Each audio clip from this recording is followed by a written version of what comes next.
So let's talk just quickly about hints for creating great content. I think there's probably about 5,000 or 6,000 writers that have literally come through our portfolio in the last 11 years.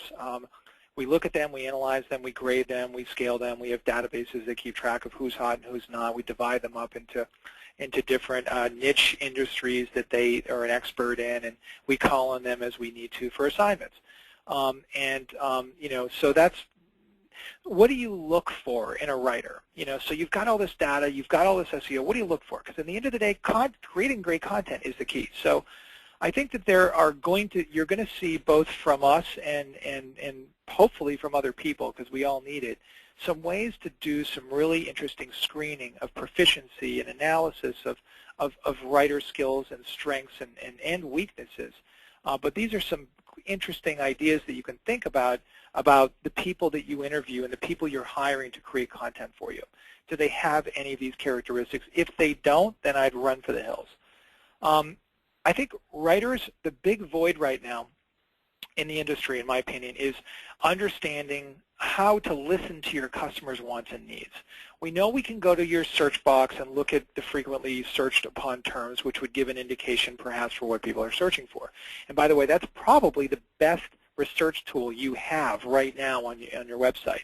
When I see websites without search boxes, I think there's a golden missed opportunity to harvest information, great information that can literally drive your SEO strategy. And so take a look at that, but certainly listening on the social media sphere, looking at analytics, looking at keyword popularity. There's a lot of ways to research the needs, but that's really the key, is do great writers understand how to do that, and are you giving them the information and facts? I think that someday there'll be a measurement for, is a story passed around, and how often is that story passed around? And I think, if you look at the history of the world, it's all about storytelling and passing stories on. But if you're cluttered with information that's designed to fill you up, like SEO copy, clearly those articles and that content is not going to get passed around. But if you find yourself excited about the content you're reading, forwarding it to other people, telling people about something that you read, forwarding an email on, or taking some action based upon the content, then you know that you've probably created something that's powerful, and that will become the secret, I think, to really super high-end content marketing skill and success. So again, it's creating great content that keeps readers coming back for more. And I would argue number 5, it's great writers are now available at your fingertips at a new marketplace we launched called Writer Access.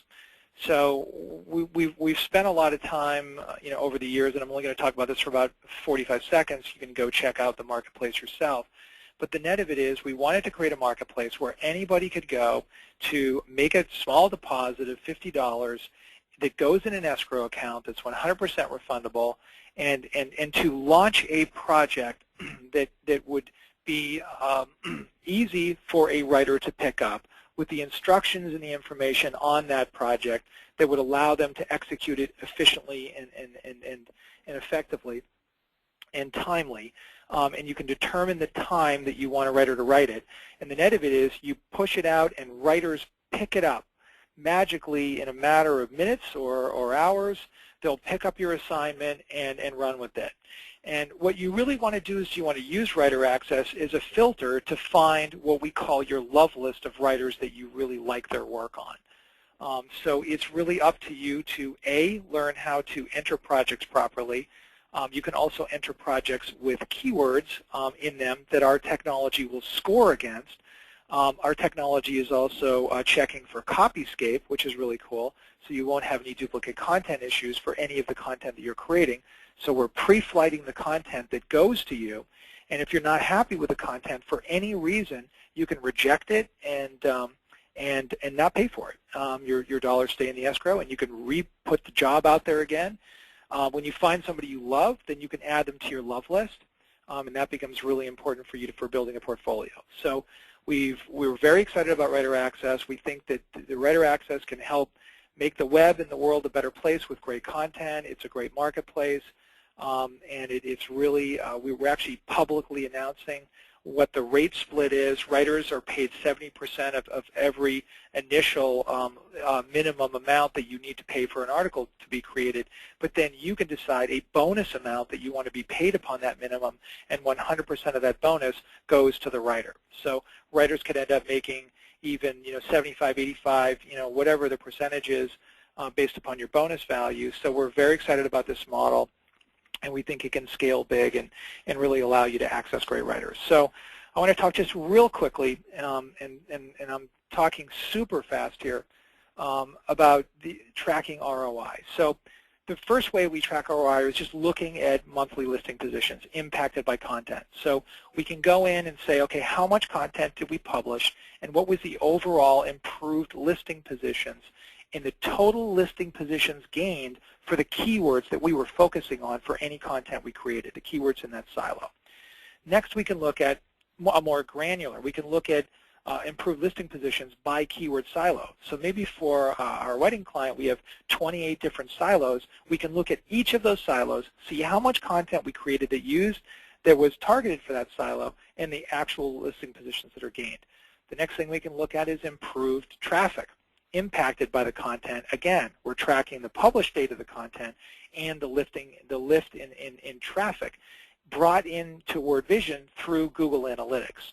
So we're actually bringing analytics data into WordVision so you can see the data right in WordVision.